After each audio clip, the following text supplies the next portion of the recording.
Kok belangkon harganya 900 juta? Hei kamu salah, jangankan belangkon saya. Belangkon. Tahun kemarin Mas Alit saya haji, rambut saya ini tawar sama pengusaha dari Jakarta mau dibeli 100.000 dolar. Itu sama dengan 1,5 miliar. Taim katanya kondang, ternyata bisa tumbang. Sejak 2019 lalu saya berteriak agar pendakwa-pendakwa itu memiliki sertifikat untuk dai. Kala itu masih menjabat Jokowi. Karena maraknya kala itu yang menghujat sambil berdakwah itu, mulutnya yang besar-besar itu kala itu, sampai berteriak angkat senjata segala macam, kan itu yang membahayakan dan anti toleransi. Kala itu videonya juga ada loh di YouTube saya. Kembali lagi maraknya saat ini viral kembali karena minimnya sertifikasi untuk para pendai-pendai yang mengataskan pemuka agama dan segala macam. Apalagi ini orang yang dipercaya oleh presiden gitu untuk mendampingi presiden. Kinerjanya seperti itu. Hal-hal yang lebih menarik lagi, kenapa? Itulah kala 2019 lalu saya dihujat banyak orang, justru diancam-ancam. Kenapa? Karena saya melontarkan kata-kata seharusnya pemerintah mengeluarkan yang namanya sertifikasi pendakwah. Sertifikat yang mereka miliki itu harus memiliki standar.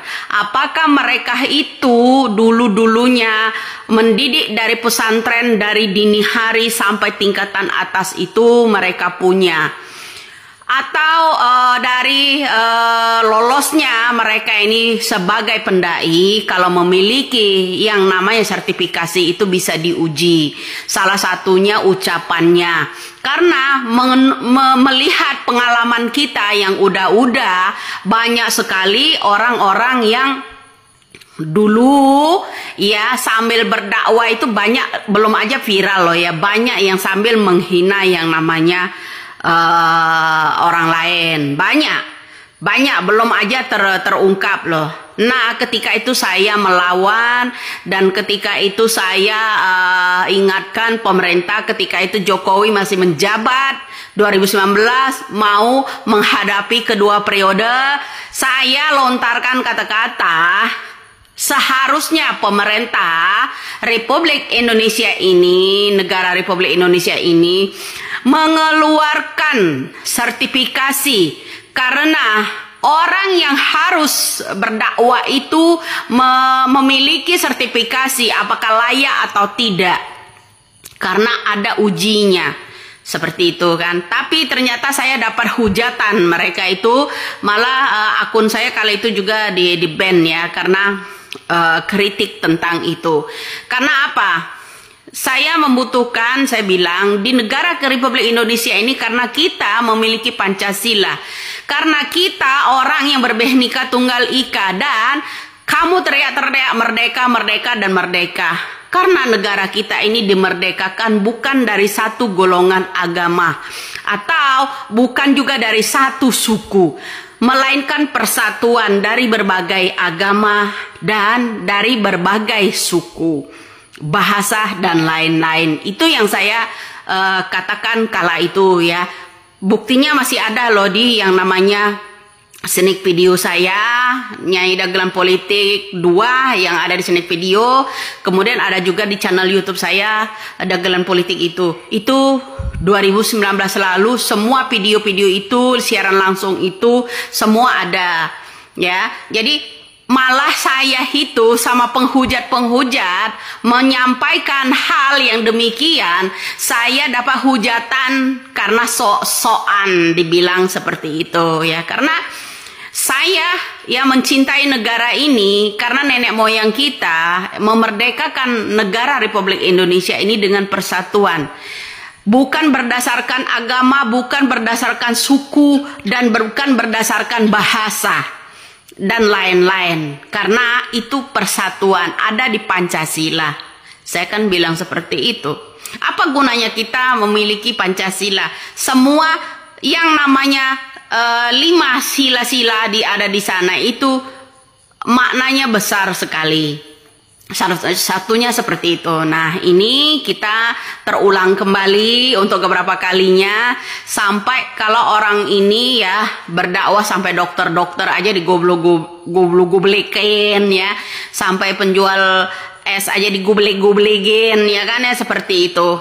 Jadi saya harap ya, semoga ya pemimpin itu nggak buta, nggak tuli dengan kejadian ini, apalagi orang yang terjerat kasus ini, yang dimenangkan oleh yang menanya netizen Republik Indonesia ini, ya orang yang terdekat dengan presiden, itu orang yang menatah di bagian keagamaan, yaitu yang nggak punya adab. Nah seperti itu ya, mudah-mudahan telinga seorang pemimpin itu bisa mendengarkan. Mudah-mudahan juga kita ya sebagai ada anggota-anggota DPR, mau komisi 3 ke mau komisi apa, ya bisa menyampaikan apa yang pernah saya sampaikan 2019 lalu. Karena keinginan rakyat Republik Indonesia ini, saya sebagai rakyat biasa nih ya, menginginkan persatuan kita itu tidak terpecah belah karena si pendakwa yang paling tahu agama, tapi ya suka kepleset dan keblinger seperti itu.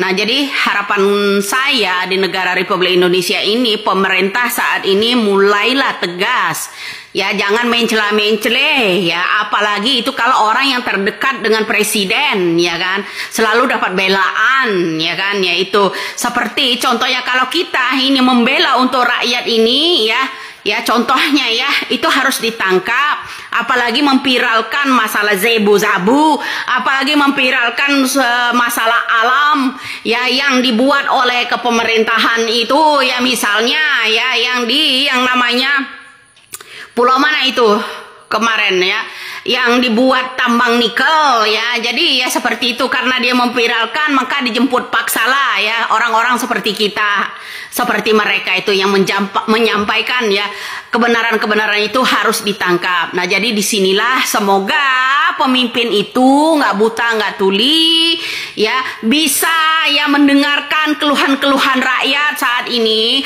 apabila terutama orang-orang yang suka berdakwah di jamaah besar, yang pengikutnya yang bilang Gus Miftah segala itu masih tetaplah Gus Miftah lah, iya nggak berubah dia bro ya, tetaplah Gus Miftah, tetap jadi pengikutnya, jadi buat loh ya pengikutnya. Saya harap ini pemerintah tegas. Kenapa? Agar pendakwa-pendai itu memiliki sertifikat ya, sertifikat khusus pendai. Agar kenapa? Kalaupun mereka, saya bilang dulu ya, memiliki sertifikat pendai tidak sesuai dengan tema, jangankan aparat berhak menurunkan mereka dari atas panggung, rakyat pun bisa berhak. Karena kalau memiliki standar sertifikasi, pendakwa itu sesuaikan dengan tema dan acara ya, seperti itu. Jadi salam waras, salam NKRI.